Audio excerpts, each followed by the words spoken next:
કેમ છો YouTube family, સ્વાગત છે પાછું તમારા એક ફરી નવા વ્લોગ વિડીયોની અંદર। અને આજે આપણે અચાનક સવારમાં નીકળવાનું થયું છે। તમે કદાચ આ લોકેશન તો જોયું હશે, ભાવનગર હાઈવે ઉપર અત્યારે ઊભા છે। મારા બાપા અને અમે ત્રણે અહીંયા નીકળી ગયા છે, કારણ કે એક જગ્યાએ થોડું ઘણું મરણ થઈ ગયું છે, એટલે બેસવા જઈએ છીએ। તો આજે કોઈ નહોતું, મારો ભાઈ કે ઘેર, એટલે પછી મારા કાકા કે તો તું જઈએ। અમે બાઇક લઈને ત્રણેય નીકળ્યા છે। ભાવનગર હાઈવે ઉનાથી 15-20 કિલોમીટર આગળ જવાનું છે। અત્યારમાં 35 થી 40 કિલોમીટર હાલી ગયા છે, કારણ કે એક બેસણું છે એમાં જઈએ છીએ। તો અત્યારે નીકળ્યા છે ભાઈ। ભાઈ છે અશ્વિનભાઈ। ક્યાં નીકળ્યા છે આપણે? ઉના। ઉના જાય છે ભાઈ મારા બાપા।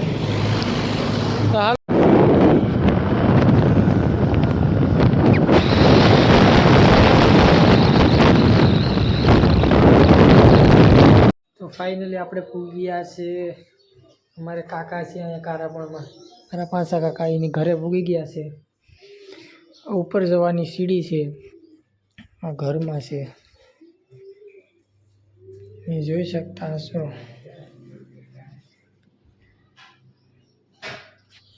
આપણે અહીંયા પૂગી ગયા છે। જો દાદાજીનો ફોટો છે, સ્વાધ્યાય પરિવાર છે। તો પછી આ અંદરનું ઘર છે ને આપણે જઈએ છીએ ઘરમાં। ઘરમાં બધા બેઠા છે। જો આ અમારે રામબાપા પહેલાં અમારી ઘરે બહુ આવતા, એ રામબાપા છે, મૃત્યુ પામ્યા છે। તો ઘણા વર્ષો થઈ ગયા છે ને આ બધા બેઠા છે, તમે જોઈ શકતા હશો। ફાઇનલી આપણે પૂગી ગયા છીએ મારા કાકાની વાડીએ, કારાપણમાં આવેલી છે। ત્યાં તેના મકાન છે ઉપર, તમને નહીં દેખાતા હોય। આ રીતે મકાન બનાવ્યા છે વાડીએ। અંદર જવાનો રસ્તો છે, મકાન બહુ મસ્ત છે, તમે જોઈ શકતા હશો।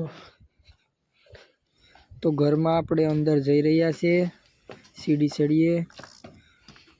પછી જ્યાં તમને બતાવું છું, ઉપરની છત છે, જે અમેરિકામાં આવે છે એ રીતની ઉપરની છત હતી।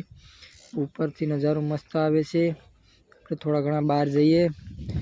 બહાર જો રનિંગ છે, જે સવારના પોરમાં આ રહેવાની ઊભવાની સવારના પોરમાં આનો નજારો મસ્ત આવતો હોય છે, એટલે એ માટે છત રાખી છે। સ્લેબ પણ કંઈ આ રીતે ભર્યું છે, એટલે અમેરિકામાં ભરે છે એ રીતે છતવાળો। તો જય માતા। ફાઇનલી આપણે ઉપર ચડી ગયા છે છત માથે। તો આ રીતે ધાબો છે, મેં તમને ઉપરથી નીચેથી બતાવ્યું હતું, તમે જોઈ શકતા હશો।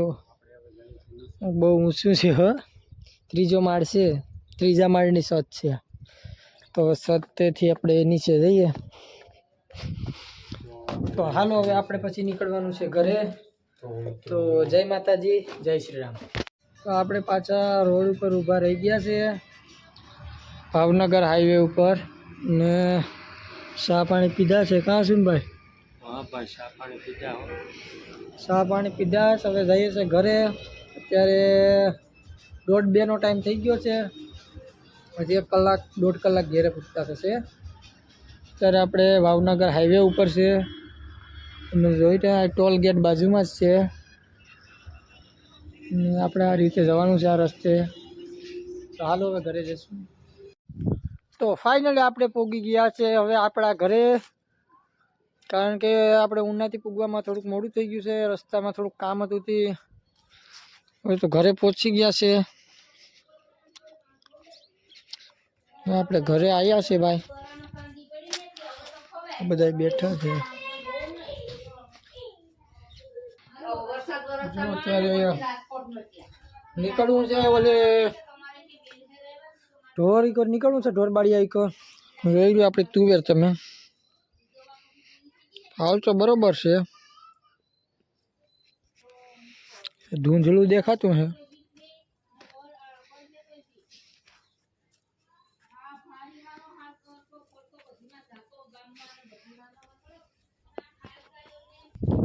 તો આપણે નીકળવાનું છે આપણા ઢોરુની કોર। થોડી ઘણી નીણ હોય તો નાખી દઈએ. ગાયને ને આવીને આડી દવા છાંટી હતી મારા કાકાએ. ઢોરને કીડની દવા થઈ ગયું હતું, થોડીક કીડું દવા છાંટી આપણે ના જઈએ છીએ. બળદો નિરણ ખાય છે, બંને બળદો ખાય નિરણ. અહીંયા ગાય છે, જોઈ શકતા હશું. ગાય પણ નિરણ જ ખાય છે અને બળદો પણ નિરણ ખાય છે. ભાઈનું લસણ છે. તો પાછા આપણે નિરણ તો નાખવાનું બંધ થયું છે, કારણ કે નિરણ નાખી દીધેલ છે આપણે, એટલે જવાનું છે ઘરે. તો ફાઇનલી અત્યારે આપણે ગાય દોવા જઈએ છીએ. જીજ્ઞાબેન આગળ જાય છે અને ગાય દોવા જઈએ છે. આગળ ઘડીક પહેલાં તો આપણે ગયા હતા, પણ પાછા આપણે ગાય દોવાનું કીધું છે, જઈએ. જીજ્ઞાબેન ગાય દોવા જવું છે ને? હા જો ભાઈ ગાય દોવા જવાનું છે, તો હાલો ગાય દોઈએ આપણે. જો ભાઈ ગાય દોવાય છે. અહીંયા ગાય ખાણ ખાય છે, અહીંયા ગાય દોવાય છે. જો ભાઈ ઘરે પૂગતાની સાથે અમારે અરસીભાઈ આવી ગયા છે, મારા અરસી કાકા. હું અરસી કાકા માવું ખાવ? હે મને નથી ખબર આવો જરીકમાં શું દે કા? ભાઈ માવો આમ તો કોઈને નથી દેતો, એટલે મને પણ ન જ દઈ ને. શું કે હર્ષિભાઈ લે